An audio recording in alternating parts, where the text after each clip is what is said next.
Hello hi friends, मैं मनीष शाही the view classes में आपका स्वागत है। हम लोग रीजनिंग में कैलेंडर चैप्टर पढ़ रहे हैं और ये कैलेंडर चैप्टर का सेकेंड वीडियो है। अगर आप लोगों ने फर्स्ट वीडियो नहीं देखा है तो पहले उस वीडियो को जाकर देखें, फिर इस वीडियो पर आवे। गारंटी आपको 100% समझ में आएगा। और हम इस कैलेंडर में ऐसा कोई भी चीज़ नहीं छोड़ने वाले हैं ताकि आपको कंपटीशन व्यूअर पॉइंट से ना आवे। वो सारा इंपॉर्टेंट चीज़ हम बताएंगे जो अभी तक कैलेंडर चैप्टर से क्वेश्चन आया है और आगे आएगा। अब देखिए फ्रेंड्स, इसके फर्स्ट वीडियो में हम आपको कुछ बेसिक बात बताए थे। वो बताए थे क्या? तो बताए थे लीप ईयर्स के बारे में और सामान्य ईयर के बारे में। बताए थे कि कैलेंडर में वर्ष के बारे में पढ़ा जाता है और वर्ष में कैलेंडर में दो टाइप के वर्ष होते हैं, एक सामान्य वर्ष और एक लीप वर्ष। बताए थे कि हर एक लीप वर्ष के बीच में 4 वर्ष का अंतर होता है। तो जब हर एक लीप वर्ष के बीच में 4 साल का अंतर होता है तो बीच का 3 वर्ष क्या कहलाता है? तो वही तो सामान्य वर्ष कहलाता है। ठीक है, ये सारा चीज़ हम पिछले वाले वीडियो में बता चुके हैं। अगर आप लोगों ने वो वीडियो नहीं देखा है तो पहले इस कैलेंडर चैप्टर का फर्स्ट वीडियो देखे, फिर इस वीडियो पर आवे। देखिए फ्रेंड्स, अब थोड़ा हम और डिटेल से बताते हैं। देखिए, इसको नंबर लाइन पर हम लोग रिप्रेजेंट करते हैं। आपको बताए थे कि पिछले वीडियो में कि बोले थे कि मान लीजिए कि अगर 1980, मान लीजिए 1980 कोई वर्ष 1980 फ्रेंड्स क्या है? 1980 क्या है? लीप वर्ष है ना। इसमें 4 से भाग देंगे, पूरा डिवाइड होगा। उसके बाद अब नेक्स्ट 1984 1984, ये भी 4 से डिवाइड करेंगे, ये भी क्या है? लीप वर्ष है। फिर 1988 इसमें भी 4 से भाग देंगे, ये भी क्या है? ये भी 4 से पूरा डिविजुअल है, ये भी क्या है? ये भी लीप वर्ष है। अगर आपको बोलेंगे फिर 4 साल नेक्स्ट करेंगे 1992, इसे भी 4 से भाग दीजिएगा, ये भी क्या है? लीप वर्ष है कि नहीं फ्रेंड्स? अब देखिए, हर एक लीप वर्ष के बीच में कितना का डिफरेंस है। देखिए तो 80 और 84 के बीच में कितना का डिफरेंस है? तो 4 वर्ष का गैप है। कितना का? 4 वर्ष का गैप है। फिर यहाँ से देखिए 84 और 88 88 वर्ष ना। फिर इसमें कितना गैप है? 4 वर्ष का गैप है फ्रेंड्स, 4 वर्ष का। फिर 88 से 92 कितना वर्ष का गैप है? 4 वर्ष का गैप है। कितना का गैप है? 4 वर्ष का गैप है। मतलब हम यहाँ से इन सारे एग्जाम्पलों से ये प्रूफ होता है फ्रेंड्स कि लीप ईयर तो हर एक 4 साल के बाद आता है, लेकिन बीच का जो साल है वो कहाँ गया? उस बीच वाले साल को बोलते क्या है? तो उसी को तो हम लोग क्या बोलते हैं? सामान्य वर्ष बोलते हैं। मतलब अगर कोई फर्स्ट साल सामान्य वर्ष है तो उसका अगला 3 साल जो है, नहीं, अगर कोई फर्स्ट साल अगर लीप ईयर है तो उसका अगला 3 साल जो है वो सामान्य वर्ष होगा और फिर जो चौथा आएगा वो आपका क्या कहलाएगा? लीप वर्ष। फिर उसके बाद का 3 साल जो है वो सामान्य वर्ष कहलाएगा। फिर अगला 3 साल के बाद चौथा साल जो होगा वो आपका लीप ईयर होगा। इसको अब आपको अच्छे से समझाने के लिए इसको नंबर लाइन पे रिप्रेजेंट करते हैं। मान लेते, देखिए ये कोई नंबर लाइन है फ्रेंड्स। अब देखिए, अब इस नंबर लाइन में मान लीजिए इसी एग्जांपल को लेते हैं। मान लीजिए ये 1990 है। क्या है? ये 1980 है। क्लियर है? अब ये 1980 है तो यहाँ फिर अगला ये आपका क्या है? ये आपका लीप वर्ष हो गया 1980। अभी आपको बताए हैं क्योंकि लास्ट का 2 डिजिट 4 से भाग लग रहा है। फिर अगला मान लीजिए कि ये जो है ये 1984 है। जब ये 1984 है फिर इसके लास्ट 2 अंक 84 4 से कट रहा है, मतलब ये भी अभी आपको कुछ देर पहले बताए हैं, ये भी क्या हो जाएगा? लीप वर्ष। अब फ्रेंड्स 1980 1984 के बीच में कितना है? देखिए तो एक हो जाएगा 81, 1981 1982 और 1983, फिर 4 हो गया 1984, तो लीप वर्ष है। फिर 1984 के बाद अगला अगर 1988 आप लिखिएगा तो फिर ये 1988 क्या है? ये 1988 भी लीप वर्ष है क्योंकि इसके लास्ट 2 डिजिट में 4 से भाग लग रहा है। मतलब फिर 84 के बाद जब 88 थे, बीच का तो 3 साल कहाँ गया? 84 के बाद 85 86 87, फिर ये आपका हो गया 88 1988 लीप वर्ष। फिर 1992, ये 1992 भी क्या है फ्रेंड्स? ये 1992 भी आपका लीप वर्ष है। लीप वर्ष क्यों है? कहा कि लास्ट के 2 डिजिट में 4 से भाग लग रहा है। फिर 1988 1992 के बीच का 3 ईयर कहाँ गया? 1988 के बाद 1989 1990 1991। अब देखिए फ्रेंड्स, जब ये लीप वर्ष है, ये लीप वर्ष है तो बीच का जो 3 साल है 1981 1982 और 1983, यही आपका क्या कहलाएगा? यही तीनों जो है वो आपका सामान्य वर्ष कहलाता है। क्या कहलाता है? यही आपका सामान्य वर्ष कहलाता है। फिर अगर आप यहाँ से देखिएगा 1984 से ये आपका हो जाएगा 1985 1986 1987, ये तीनों साल भी क्या कहलाएगा, फिर आपका ये भी आपका ये तीनों ही सामान्य वर्ष कहलाएगा। फिर यहाँ से 1988 1992 के बीच में ये आपका हो गया 1989, ये 1990, ये 1991, ये भी आपका क्या कहलाएगा फ्रेंड्स, ये भी आपका सामान्य वर्ष कहलाएगा। क्या कहलाएगा, सामान्य वर्ष कहलाएगा। इस नंबर लाइन को रिप्रेजेंट करने का क्या मकसद है मेरा फ्रेंड्स, हम आपको इस नंबर लाइन से ये दिखाना चाहते हैं कि हर एक 2 लीप वर्ष के बीच में, देखिए हर एक 2 लीप वर्ष के बीच में आपका ये तीन को साल दिख रहा है वो समान वर्ष है। फिर यहाँ हर एक 2 लीप वर्ष के बीच में ये जो 3 साल आपको दिख रहा है वो समान वर्ष है। ये हर एक यहाँ ये हर एक 2 लीप वर्ष के बीच में आपको ये 3 है, ये 3 आपका समान वर्ष दिख रहा है। मतलब आपके एग्जाम में क्वेश्चन ये पूछ सकता है कि हर एक 2 लीप वर्ष के बीच में कितना समान वर्ष होता है, तो आपका आंसर होना चाहिए हमेशा कितना, 1 2 3 1 2 3 1 2 3 3 होता है। अब फ्रेंड्स आपको हम बार बार ये चीज़ रिपीट कर रहे हैं कि 4 साल के बाद जो है लीप वर्ष होता है, लेकिन आपके लाइफ में एक ऐसा टाइम भी आता है जब लीप वर्ष 4 साल बाद नहीं, वो लीप वर्ष 8 साल बाद आता है। मतलब आपको लीप वर्ष का आपको लीप वर्ष देखने के लिए 4 साल और मतलब 8 साल का वेट करना होता है। और वो साल कौन सा होता है अभी आपको दिखाते हैं कि कौन सा ऐसा टाइम आएगा जब लीप ईयर्स 4 साल के बाद नहीं, ठीक है, 8 साल के बाद आएगा। ठीक है, अब चलिए उस पे आते हैं। उम्मीद करते हैं ये चीज़ आपको अच्छे से समझ में आया होगा इन सारे चीज़ों से। ठीक है, हमें एक ही कंसेप्ट पता चल रहा है कि हर एक 2 लीप वर्ष के बीच में जो है समान वर्ष 3 होते हैं। ठीक है फ्रेंड्स, ये कंसेप्ट आप कॉपी में नोट कर लीजिएगा। अब देखिए फ्रेंड्स आगे का, अब हम आपको बताते हैं कि वो क्या तरीका है, वो कैसे लीप ईयर 4 वर्ष के बाद ना के, मतलब वो रूल जो है फेल हो जाता है कि लीप वर्ष जो है 4 साल के बाद ना 8 साल के बाद आता है। वो क्यों आता है आपको हम बताते हैं। देखिए एक एग्जाम्पल के थ्रू आपको हम बताते हैं।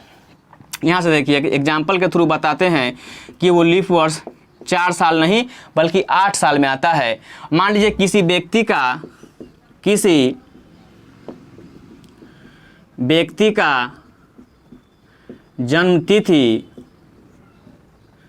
29 फरवरी 1896 है, 29 फरवरी 1896 है, तब वह व्यक्ति अपना अगला जन्मदिन किस वर्ष मनाएगा, जन्मदिन किस वर्ष मनाएगा। एक बात बताइए फ्रेंड्स, जब उस व्यक्ति का जन्म 29 फरवरी 1896 को हो रहा है तो 29 फरवरी आपको पता है जब फरवरी 29 दिन का होता है तो वहाँ लीप वर्ष होता है। कितना वर्ष, लीप वर्ष।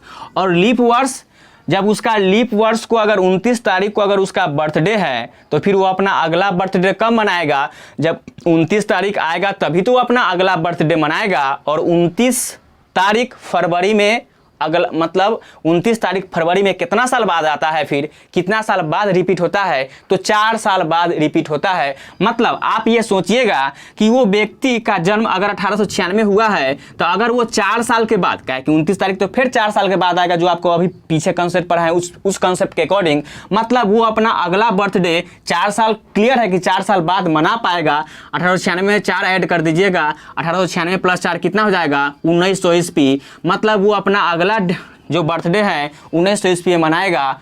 अगर आप ये सही कर, हम इसको गलत बोल देंगे, 1900 में फरवरी 29, अगर आप 1900 का कैलेंडर लीजिएगा, 1900 के कैलेंडर में आपको फरवरी 29 दिन का दिखेगा ही नहीं, उसमें भी फरवरी आपको 28 दिन का ही दिखेगा। तो आप क्या सोचिएगा कि कैलेंडर वाला कहीं भूल गया होगा 28 के बाद 29 तारीख लिखना, और हम लोग अपना बर्थडे मतलब जिस व्यक्ति का बर्थडे है वो 1900 ईस्वी में मना पाएगा फरवरी को, क्या नहीं मना पाएगा। क्या कि यहाँ भी सन 1900 ईस्वी जो है उसमें फरवरी आपको 28 दिन का ही दिखेगा। इसमें लॉजिक क्या है सो देखिए फ्रेंड्स, यही वो साल है जिसमें लीप ईयर 4 साल के बाद नहीं 8 साल के बाद आएगा। उसका तरीका क्या है सो देखिए। अब आपको ये 1900 ईस्वी दिख रहा है, इस 1900 ईस्वी को हम लोग बोलते क्या हैं, इस 1900 ईस्वी को हम लोग शताब्दी वर्ष बोलेंगे। क्या बोलेंगे, शताब्दी वर्ष। शताब्दी वर्ष होता क्या है, वो वर्ष जिसके लास्ट में लास्ट का 2 डिजिट 00 हो वो शताब्दी वर्ष कहलाता है। और शताब्दी वर्ष में अगर कोई भी शताब्दी वर्ष लीप ईयर है कि नहीं उसको पता करने के लिए हम लोग 4 से भाग नहीं देते हैं, वो 4 से भाग देने वाला नियम चेंज हो जाता है। किसी भी शताब्दी वर्ष को लीप ईयर है कि नहीं आपको पता करने के लिए 4 से भाग नहीं बल्कि 400 से भाग देते हैं। मतलब मेरे कहने का मतलब कि किसी भी शताब्दी वर्ष में अगर आप 400 से भाग दीजिएगा, वो अगर पूरा 400 से कटेगा तभी वो शताब्दी वर्ष लीप ईयर होगा, नहीं तो वो शताब्दी वर्ष आपको लीप ईयर नहीं होगा।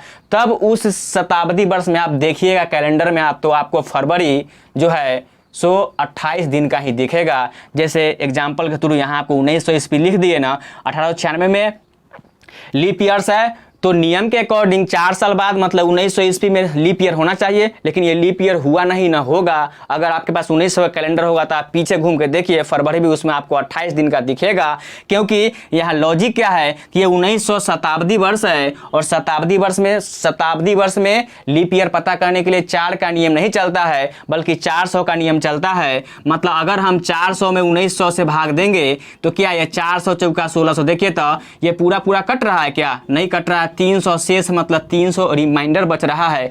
जैसे ही 400 से 1900 में भाग दिए ये पूरा नहीं कटा, मतलब हम ये कह सकते हैं कि 1900 जो शताब्दी वर्ष है वो लीप ईयर नहीं है। क्या है? ये 1900 शताब्दी वर्ष है वो लीप वर्ष नहीं है। लीप वर्ष नहीं है मतलब इस 1900 ईस्वी में भी फरवरी 28 दिन का दिखेगा। 29 दिन तो 29वां तारीख तो आएगा नहीं, तो वो व्यक्ति अपना बर्थडे कहाँ से मना पाएगा? मतलब उस व्यक्ति को अपना बर्थडे मनाने के लिए 4 साल और वेट करना पड़ेगा। मतलब 1900 में 4 साल और जोड़ दीजिए, 1904 हो गया। अब ये 1904 लीप ईयर है कि नहीं? तब हम कहेंगे कि ये 1904 जो है लीप वर्ष है, क्योंकि यहाँ लास्ट का 2 डिजिट जो है 4 से भाग लगाएंगे तो पूरा कट जा रहा है। मतलब वो व्यक्ति जिसका जन्म 1896 को हुआ है वो अपना अगला बर्थडे 1904 ईस्वी में मनाएगा। ये बहुत ही इंपॉर्टेंट चीज़ है फ्रेंड्स। आप हमेशा इसको क्या कीजिए, कॉपी और पेन लेके बैठिए और उसमें आप इसको उतारिए। ये नियम क्या है, ये रूल क्या है जो अभी आपको बताए हैं। ये 1900 में अपना बर्थडे काहे नहीं मना पाया? क्योंकि 1900 ईस्वी एक शताब्दी वर्ष है और शताब्दी वर्ष लीप वर्ष तब होता है जब उसमें 400 से हम भाग लगाते हैं। जैसे इसमें 400 से भाग लगाए, 400 से 1900 पूरा कटा नहीं तो वो कहाँ से होगा लीप वर्ष? मतलब उस व्यक्ति को 4 साल और वेट करना होगा अपना बर्थडे मनाने के लिए। ठीक है, तो लिखिए फ्रेंड्स, यहाँ से आपको 2 कंसेप्ट हुआ क्लियर। नंबर फर्स्ट कंसेप्ट क्या कि कोई भी वर्ष हो लीप ईयर पता करने के लिए 4 से भाग देंगे। अगर उस साल का लास्ट 2 डिजिट कट गया 4 से पूरा तो वो आपका क्या हो जाएगा? लीप वर्ष हो जाएगा। लेकिन अगर आप जिस वर्ष का पता कर रहे हैं कि वो लीप वर्ष है कि नहीं, अगर वो आपका शताब्दी वर्ष निकल गया तो वो शताब्दी वर्ष में फिर आप 4 से भाग नहीं लगा पाएंगे। आप क्या करेंगे? आप उसको 400 से भाग लगाएंगे, तब ये पता लगेगा कि वो समान वर्ष है कि नहीं। तो कंसेप्ट नंबर फर्स्ट क्या कि किसी भी वर्ष का लीप वर्ष पता करने के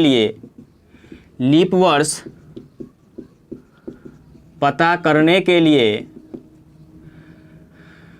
वर्ष के लास्ट 2 डिजिट में, वर्ष के लास्ट फ्रेम में आ रहा है, वर्ष के लास्ट 2 अंक में 4 से भाग दे। नंबर सेकेंड कंसेप्ट, लेकिन अगर वह दिया गया वर्ष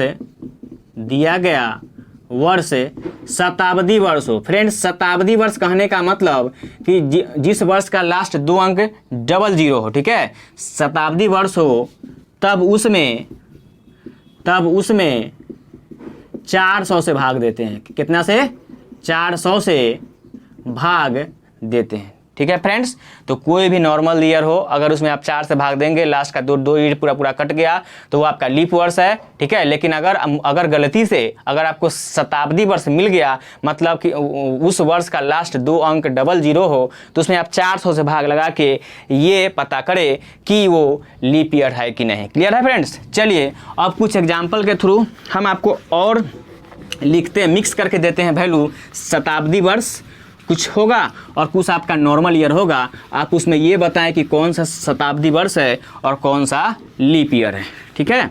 चलिए देखिए फ्रेंड्स, दिए गए वर्ष में कितने लीप ईयर, अभी आपको जो हम पढ़ाए हैं उसके अकॉर्डिंग आप खुद बता सकते हैं कि दिया गया जो वर्ष है, हम 8वें वर्ष लिखे हैं, इसमें से कौन सा लीप ईयर है और कौन सा लीप ईयर नहीं है। अब देखिए 1986 देखिए लास्ट का 2 डिजिट में 4 से भाग लगाएंगे, 86 में 4 से भाग लगाइएगा तो कटेगा, ये नहीं कटेगा, मतलब ये लीप ईयर नहीं है। 1900, अब देखिए 1900 शताब्दी वर्ष है तो इसमें 400 से भाग लगाएंगे, क्या इसमें 400 से भाग लगाएंगे तो ये पूरा पूरा कटेगा, ये नहीं कटेगा, तो ये भी आपका लीप वर्ष नहीं है। 1885, फिर इसमें लास्ट के 2 अंक में 4 से भाग लगाएंगे, 4 से भाग लगाइएगा तो ये भी क्या होगा, ये भी आपका नहीं कटेगा, ये भी लीप ईयर नहीं हुआ। 1700 क्या है, ये आपका शताब्दी वर्ष है, काहे कि लास्ट का 2 अंक जो है 00 है, तो ये शताब्दी वर्ष हुआ, तो इसमें 400 से भाग लगा के पता करेंगे लीप ईयर है कि नहीं, ये भी नहीं कटा। 1600, इसका भी लास्ट का 2 अंक जो है 00 है, ये शताब्दी वर्ष हो गया, तो इसमें 400 से भाग लगा के पता करेंगे कि है कि नहीं लीप ईयर। 400 से 1600 कट जाता है ना, कट गया, मतलब ये क्या हो गया, ये आपका लीप वर्ष हो गया। फिर 1200 भी क्या है, लास्ट का 2 अंक 00, ये भी शताब्दी वर्ष है, तो इसमें भी 400 का नियम चलेगा, 400 से भाग लगाएंगे पूरा पूरा कट जाएगा, मतलब ये भी लीप ईयर है। 2100 फ्रेंड्स, ये भी शताब्दी वर्ष है, क्या लास्ट का 2 अंक 00 है। अब यहाँ से फिर इसमें 400 से भाग लगाएंगे तो ये पूरा पूरा कटेगा, नहीं कटेगा, मतलब ये लीप ईयर नहीं है। 1772, लास्ट का 2 अंक में 4 से भाग लगाएंगे, 4 से 72 कट गया, मतलब ये भी क्या हो जाएगा, आपका लीप ईयर हो जाएगा। 1868, लास्ट का 2 डिजिट 4 से भाग लगाएंगे, 4 से लगेगा, देखिए तो 4 एकम 4 लग जाएगा, मतलब 68 कट गया 4 से, मतलब ये भी आपका लीप ईयर है। 1458, लास्ट का 2 डिजिट में 4 से भाग लगाएंगे तो बताइए तो 58 4 से कटेगा, नहीं कटेगा, मतलब ये भी आपका लीप ईयर नहीं हुआ। तो दिए गए वर्ष में कितने लीप ईयर हुए, 1 2 3 4, ये आपका आंसर कितना हो गया, 4। तो फ्रेंड्स आपके एग्जाम में क्लियर क्वेश्चन पूछता है कि बताइए, अगर ये सब पूछ लेगा तो कोई बता देगा, लेकिन अगर शताब्दी ईयर पूछे आपसे तो उसमें ध्यान रखिएगा, उसमें कन्फ्यूज नहीं होइएगा कि शताब्दी वर्ष में 4 से नहीं 400 से भाग लगाकर हम ये पता करते हैं कि वो लीप ईयर है कि नहीं, ठीक है फ्रेंड्स। चलिए उम्मीद करते हैं कि आपको ये कंसेप्ट क्लियर हो गया होगा, ठीक है। शताब्दी वर्ष में लीप ईयर पता करना और नॉर्मल ईयर में लीप ईयर पता करना। अब चलिए आगे देखते हैं। देखिए फ्रेंड्स, अब नेक्स्ट टाइप देखते हैं। इसमें कहेगा एक व्यक्ति का जन्म तिथि 29 फरवरी 1984 है, तब 2008 तक वो व्यक्ति अपना कितना बर्थडे मना पाएगा। मतलब उसका जन्म हुआ 29 फरवरी 1984 को, तो 2008 तक वो कै गो बर्थडे मनाएगा अपना, 1 गो 2 गो 4 गो 6 गो 8 गो। अब ये क्वेश्चन आपको देखने में इजी लग रहा है, लेकिन इसमें भी लॉजिक है। लॉजिक क्या है, देखिए यहाँ कि 29 फरवरी 1984 अगर किसी व्यक्ति का जन्म जिस तारीख को होता है तो क्या वो अपना बर्थडे उसी दिन मना लेता है क्या। बर्थडे का मतलब होता है कि साल भर जब पूरता है, 1 साल पूरता है, उसके बाद ही वो उस डेट पे अपना बर्थडे मनाता है। तो जब उस व्यक्ति का जन्म 29 फरवरी 1984 को हुआ तो क्या वो 1984 29 तारीख को अपना बर्थडे मना पाएगा, नहीं, साल भर होगा तब ना वो अपना बर्थडे मना पाएगा। इसका एक और बात कि जब उसका बर्थडे 29 तारीख को है, 29 तारीख को जन्म हुआ, तो जब अगला 29 तारीख आएगा तभी तो अपना बर्थडे मना पाएगा। और आपको पता है कि 29 तारीख कितना साल के बाद, तो 4 साल के बाद आता है इसे जनरली, नहीं तो इसे 8 साल के बाद भी आता है, वो आपको पीछे बता चुके हैं वो कैसे आता है सो, ठीक है। अब इसमें जब 4 साल होगा, जब 4 साल का होगा तभी तो अपना अगला बर्थडे मना पाएगा, कहे कि 1 साल के बाद मना नहीं पाएगा, कहे उसका बर्थडे तो 29 तारीख को है, तो 4 साल बाद मनाएगा, मतलब पहला का बर्थडे कितना को मनाएगा, वो 1988 को फर्स्ट बर्थडे मनाएगा। फिर 4 साल और ऐड करेंगे तो 1992 को वो अपना सेकेंड बर्थडे मना पाएगा। फिर 1996 को वो अपना अगला बर्थडे मना पाएगा, तीसरा बर्थडे। फिर 2000 को अपना चौथा बर्थडे मना पाएगा। फिर 2004 को अपना अगला बर्थडे मना पाएगा, फिर 2008 तक पूछ रहा है, फिर 2008 तक वो अपना क्या 5वां बर्थडे मना पाएगा। मतलब वो आदमी जिसका डेट ऑफ बर्थ 29 फरवरी 1984 है, वो 2008 तक अपना कई गो बर्थडे 1 2 3 4 5 6 ना 1 2 3 4 5 6 बर्थडे मनाएगा। कितना? 6 बर्थडे मनाएगा। फ्रेंड्स, इस क्वेश्चन से आपको हम दिखाना ये चाहते हैं कि जिस व्यक्ति का जन्म जिस तारीख को होता है, वो उस तारीख और उस साल का डेट ऑफ बर्थ मतलब उस साल का बर्थडे में काउंट नहीं करते हैं, उसके बाद वाले का बर्थडे में काउंट करते हैं। ठीक है फ्रेंड्स, चलिए अब आगे आपको आगे सिखाते हैं। देखिए फ्रेंड्स, अब आपको आगे जो बताने वाले हैं विषम दिनों की संख्या ज्ञात करना, ये जब आप कैलेंडर चैप्टर का प्रॉब्लम बनाना शुरू कीजिएगा, क्वेश्चन बनाना बहुत यूज है इसका। ठीक है, डायरेक्टली ये चीज़ तो पूछता नहीं है कि विषम दिनों की संख्या क्या है वो बताए, लेकिन आपको विषम दिनों की संख्या जब आप कैलेंडर चैप्टर पढ़ रहे हैं तो सबसे मोस्ट इंपॉर्टेंट चीज़ जो आपको ये चीज़ आना चाहिए, कोई भी क्वेश्चन कैलेंडर का अगर हमको ये चीज़ पता है विषम दिन की संख्या ज्ञात करना, तो हम बड़े बड़े क्वेश्चन को छोटा एकदम छोटा कम टाइम लेके और कम जगह लेके इसको सॉल्व कर पाएंगे। ठीक है, देखिए विषम दिनों की संख्या होता क्या है। देखिए फ्रेंड्स, चाहे कोई भी वर्ष हो, महीना हो या फिर कितना भी दिन हो, ठीक है, अगर वो अपना सप्ताह पुराने के बाद वो अपना सप्ताह पूरा लेता है, सप्ताह पुराने के अलावा जो डे बच जाता है, जो दिन बच जाता है, वही आपका और डे कहलाता है, विषम दिनों की संख्या कहलाता है। जैसे एग्जाम्पल के तौर पर अगर आपसे हम पूछेंगे, एग्जाम्पल के तौर पे आपसे हम पूछेंगे कि बताइए कि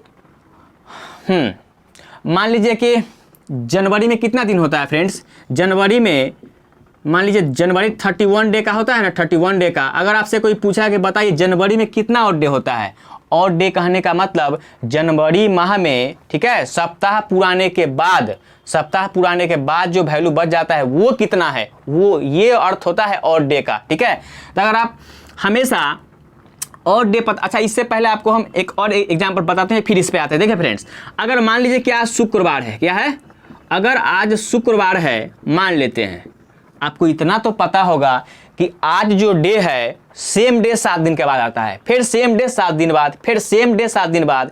मतलब आप किसी भी एक दिन को पकड़ लीजिए और हर एक 7 दिन बढ़ते जाइए, सेम डे आते रहता है। मतलब शुक्रवार में 7 दिन ऐड करेंगे तो ये 7वां दिन भी क्या हो जाएगा फ्रेंड्स, ये 7वां दिन भी शुक्रवार आएगा। ये बहुत काम का चीज़ है। फिर 7 दिन और ऐड करेंगे, फिर 7 दिन और ऐड करेंगे तो फिर क्या हो जाएगा, ये भी आपका शुक्रवार हो जाएगा। फिर ये क्या हो जाएगा, शुक्रवार हो जाएगा। फिर अगर 7 दिन और ऐड करेंगे, फ्रेम में है, फिर आपका शुक्रवार हो जाएगा। अब देखिए फ्रेंड्स, जब यहाँ से हमें स्टार्ट किए, मान लीजिए कि शुक्रवार को मान लेते हैं कि 5 तारीख है। कितना तारीख है, मान लेते हैं कि 5 तारीख है, 5 तारीख है शुक्रवार को। अब बताइए फ्रेंड्स, जब 5 तारीख को शुक्रवार है तब 5 और 7 12 तारीख को भी शुक्रवार हुआ, फिर 12-7 19 तारीख को भी शुक्रवार हुआ, फिर 19-7 26 तारीख को भी शुक्रवार हुआ। फ्रेंड्स, हम इस एग्जाम्पल नंबर लाइन से आपको सिखाना क्या चाहते हैं कि आप जो भी डे पकड़े उसके हर एक 7 दिन के बाद वो सेम डे आते रहता है। मतलब यहाँ से पूछता कि बताइए 5-7-12-7 19 5-7-12-7 हाँ, अगर डायरेक्ट पूछता कि 26 तारीख को कौन सा दिन है, 26 तारीख को कौन सा दिन है, तो बताइए था फ्रेंड्स, जब 5 तारीख को कितना तारीख, 5 तारीख को शुक्रवार था तो 26 तारीख को भी क्या है, शुक्रवार है। और 26 और 5 के बीच में डिफरेंस क्या है फ्रेंड्स, 26 और 5 के डिफरेंस में 21, 26 और 5 तारीख के बीच में कितना डिफरेंस है, 21 का। अगर आप 7 से डिवाइड करते हैं तो 7 या 21 कट गया 0, मतलब वैल्यू यहाँ कितना आ गया 0। मतलब यहाँ कोई और डे बचा ही नहीं, इस कारण ये शुक्र है तो ये भी वैल्यू क्या आएगा, शुक्र आया। ठीक है, अगर यही आपसे पूछता कि बताइए 27 तारीख कितना होगा, 27 तारीख को कौन सा दिन होगा, 27 तारीख का अगर पूछता फ्रेंड्स तो बताइए तो 27 और 5 में कितना का डिफरेंस था, तो 22 दिन का। अगर 22 में हम 7 से भाग देते हैं तो 7 3 21, कितना बच गया 1। और यही शेषफल क्या कहलाता है, यही शेषफल आपका और डे कहलाता है। और फ्रेंड्स, अब हम हर एक बार 7 ऐड करके ये नहीं देखते रहेंगे कि हाँ 7 दिन बाद शुक्र, फिर 7 दिन बाद शुक्र, हाँ फिर 7 दिन बाद शुक्र। हमको पता है, ये चीज़ अपने मन में रखेंगे कि जब हर एक 7 दिन बाद शुक्र आता है तो वहाँ से और डे कितना है, पहले और डे पहचानेंगे। जितना और डे होगा वही आपको दिया गया दिन में ऐड कर दीजिए, वो आपका आंसर हो जाएगा। तो शुक्रवार में एक दिन और डे बच गया, एक दिन जोड़ देंगे तो शुक्रवार प्लस एक दिन कितना हो गया फ्रेंड्स, शनिवार हो गया। ठीक है फ्रेंड्स, मतलब इस एग्जाम्पल से आपको समझ में क्या आया कि कितना भी दिन हो, चाहे कोई भी वर्ष हो, चाहे कितना भी डेट लिख दे, अगर उसका और डे पूछे तो हम लोग क्या बोले हैं कि और जितना दिन का और डे पूछे उसमें 7 से भाग देते हैं। 7 से भाग देंगे, जो भागफल होगा वही आपका सप्ताह पूरा आता है। ये आपका सप्ताह पूरा लिया कि 3 सप्ताह हुआ, 22 दिन में 3 सप्ताह हुआ। और एक जो बच गया शेषफल वाला हमेशा क्या कहलाता है, तो शेषफल वाला ही हमेशा और डे कहलाता है फ्रेंड्स। ठीक है, तो अगर आपसे कोई पूछे कि बताइए विषम दिनों की संख्या क्या होता है, तो आप उसको ये बोलिए या फिर ये अप्लाई कीजिए कि आप जितना दिन का हमसे विषम दिनों की संख्या पूछिएगा हम उसमें 7 से भाग लगाएंगे। 7 से भाग लगाने के बाद जो शेषफल बचेगा वो मेरा और डे कहलाएगा। क्या कहलाएगा, वही विषम दिनों की संख्या कहलाएगा। अगर पूछेगा कि सप्ताह कएगो हुआ जो आपको दिन हम बोले हैं निकालने के लिए उसमें से, तब बोल दीजिएगा जो भागफल आया वही इसमें सप्ताह आया। ठीक है, जैसे अगर पूछेंगे आपसे किस जनवरी महीना में कितना सप्ताह और कितना और डे, कितना विषम दिनों की संख्या होगा, तो आप क्या कीजिएगा 7 से भाग लगाइएगा। तो 7 में 31 है, 7 से हुआ कितना 28, बताइए तो 3 बच गया शेष। मतलब 31 दिन में जनवरी के 31वां महीना में क्या होगा, तो 4 गो सप्ताह पूरा आएगा और उसके अलावा कै गो 3 गो और डे हो जाएगा। मतलब विषम दिनों की संख्या कितना हो जाएगा, ये आपका 3 हो जाएगा। उम्मीद करते हैं फ्रेंड्स आपको ये चीज़ अच्छे से समझ में आया होगा। ठीक है, अब आपको 2-3 एग्जाम्पल हम दिखाते हैं और फिर आप वहाँ से आप और अच्छे से क्लियर कर पाइएगा कि विषम दिनों की संख्या होता क्या है। चलिए, इतना तो आपको हो गया होगा क्लियर कि विषम दिनों की संख्या ज्ञात करने के लिए 7 से भाग देते हैं। 7 से भाग देने के बाद जो है 7 से भाग देने के बाद जो शेषफल बचता है वही हम लोगों का विषम दिनों की संख्या कहलाता है। अब देखिए फ्रेंड्स, अगर आपसे पूछेंगे हम बताइए कि अप्रैल माह में विषम दिनों की संख्या क्या होगा, विषम दिनों की संख्या क्या होगा। फ्रेंड्स आपको पता है कि अप्रैल महीना में कितना दिन होता है, अप्रैल महीना में 30 दिन होता है। कितना दिन, 30 डेज होता है अप्रैल महीना में। और विषम दिनों की संख्या पूछ रहा है इसमें, तो आपको पता है कैसे भाग देते हैं, 7 से 30 में भाग दीजिएगा, 7 चौका 28, कितना बच गया 2। अभी ना आपको बोले हैं कि 7 से भाग देने के बाद जो शेषफल बचता है वही आपको विषम दिनों की संख्या होता है। तो अप्रैल माह में विषम दिनों की संख्या कितना हो गया, 7 हो गया। अब फ्रेंड्स आपसे कोई पूछेगा बताइए सामान्य वर्ष में, सामान्य वर्ष कहने का क्या मतलब, हम पहले वीडियो में आपको बता चुके हैं कि सामान्य वर्ष कहने का मतलब उस वर्ष में 365 डे होगा। अगर आपसे ये क्वेश्चन पूछ चुका भी है, ठीक है, सामान्य वर्ष में विषम दिनों की संख्या कितनी होती है, विषम दिनों की संख्या कितनी होती है। देखिए फ्रेंड्स आपको बता चुके हैं कि सामान्य वर्ष होता क्या है, तो जिस साल में 365 डे हो, तब आपसे पूछ रहा है कि 365, यही ना सामान्य वर्ष में कितने विषम दिन होंगे, मतलब 365 दिन में कितने विषम दिन होंगे। ठीक है, अभी विषम दिन संख्या पता करने का तरीका 7 से भाग देंगे 365 में, 7 पचे 35, 1 5, 7 दूनी 14, 5 में 4 गया 1 बच गया शेष। मतलब विषम दिनों की संख्या कितना हो गया, विषम दिन की संख्या 1 हो गया। अब एक बात बताइए फ्रेंड्स, जब आप कैलेंडर देखते होंगे तो उसमें ये देखते होंगे कि कोई कहता है ना कि एक साल में 52 गो सप्ताह होता है। क्या होता है, एक सप्ताह में 52 सप्ताह होता है, तो यही आ गया कि नहीं, यही 52 सप्ताह है। और उस सामान्य वर्ष में विषम दिनों की संख्या कितना है, तो 1 है। ये आपका हो गया। मतलब यहाँ से ये क्वेश्चन आ भी चुका है फ्रेंड्स कि एक सामान्य वर्ष में विषम दिनों की संख्या कितनी होती है, तो हमेशा और हमेशा 1 होता है। इसी तरीके से ये भी तो क्वेश्चन बन सकता है कि बताएं लीप वर्ष में विषम दिनों की संख्या कितनी होती है, लीप वर्ष में विषम दिनों की संख्या कितनी होती है, लीप वर्ष में विषम दिनों की संख्या कितनी होती है। एक बात बताइए फ्रेंड्स, आपको लीप वर्ष के बारे में बताए हैं कि लीप वर्ष वही होता है जिस साल में 366 डे होते हैं। मतलब आपसे ये जानना चाहता है कि बताइए 366 डे में लीप वर्ष 366 डे जो है लीप वर्ष का, उसमें विषम दिनों की संख्या कितनी होगी। आपको पता है कितना से भाग लगाएंगे, 7 से 366 में भाग लगाइए। 7 × 5 = 35, 1 6 2 7 दूनी 14, कितना बच गया शेष फल रिमाइंडर 2। मतलब यहाँ से विषम दिनों की संख्या कितना हो जाएगा फ्रेंड्स, तो विषम दिनों की संख्या 2 होगा। अब इन सारों एग्जाम्पल से ये निचोड़ निकलता है कि आपको यहाँ से क्या 2 इंपॉर्टेंट चीज़ निकला विषम दिनों की संख्या से। अगर आपसे ये पूछे कि सामान्य वर्ष में विषम दिनों की संख्या कितनी होती है, तो वो 1 होता है। लीप वर्ष में विषम दिनों की संख्या कितना होता है, तो 2 होता है। लेकिन इस दोनों में समान वर्ष और लीप वर्ष में फ्रेंड्स कॉमन क्या है, तो चाहे वो समान वर्ष हो चाहे वो लीप वर्ष हो, हमेशा और हमेशा 52 सप्ताह होता है। कितना होता है, 52 सप्ताह होता है। ठीक है फ्रेंड्स, हम उम्मीद करते हैं कि आपको ये भी विषम दिनों की संख्या भी अच्छे से समझ में आया होगा। अब चलिए फ्रेंड्स आगे देखते हैं। देखिए फ्रेंड्स, अभी आपको हम समझाए थे कि विषम दिनों की संख्या ज्ञात करना, और विषम दिनों की संख्या में आपको पता है कि सप्ताह 7 से ही क्यों भाग देते हैं, क्या है कि सप्ताह 7 दिन का होता है, इसलिए हम लोग विषम दिनों की संख्या ज्ञात करने के लिए 7 से भाग देते हैं। अब देखिए फ्रेंड्स, कुछ लोग रट लेते हैं कि विषम दिनों की संख्या ज्ञात करने के लिए 7 से भाग देते हैं, विषम दिनों की संख्या ज्ञात करने के लिए 7 से भाग देते हैं। तो हम वैसे लोगों को बता दें, जब कभी हमें अगर क्वेश्चन सेट करने को मिलेगा तो उन लोगों का जीवन इतना आसान नहीं बीतेगा कि जो लोग रट चुके हैं कि विषम दिनों की संख्या ज्ञात करने के लिए 7 से ही भाग देते हैं। अब आपको हम दिखाते हैं कि अगर आप ये चीज़ को रट के बैठे हुए हैं तो आप ये गलत कर रहे हैं। ठीक है, देखिए, अगर कभी हमें क्वेश्चन सेट करने का मौका मिला तो हम क्या करेंगे, इस क्वेश्चन को इतना आसानी से नहीं छोड़ेंगे। देखिए हम इसको चेंज कैसे करते हैं। मान लीजिए मंगल ग्रह पर वर्ष 1400 दिनों का होता है, 1400 दिनों का होता है, और प्रत्येक सप्ताह